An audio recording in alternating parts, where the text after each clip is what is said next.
India കണ്ട ഏറ്റവും വലിയ ഉരുൾപൊട്ടലിൽ ഒന്നായി വയനാടിലെ മുണ്ടക്കൈ മാറുകയാണ്. അത്യുഗ്രമായ പ്രകമ്പനാണ് ഇവിടെ കാണുന്നത്. കാരണം വൻ കൂട്ടിയിടി.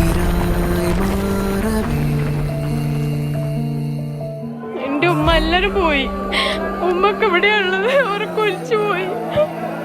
എന്റെ മോനും എന്റെ പേരക്കുട്ടികളും ഒക്കെ പോയി, വെള്ളത്തിൽ പോയി. ഞങ്ങൾക്ക് ജീവിക്കാനില്ല, ജീവിതവും ഇല്ല, എല്ലാരും പോയി. പുറത്തെടുക്കാൻ കഴിയില്ല. പിഞ്ചു കുഞ്ഞുങ്ങളൊക്കെ മണ്ണിനടിയിൽപ്പെട്ടിട്ട് എന്തെങ്കിലും കിട്ടിയിട്ട് കാര്യമില്ല.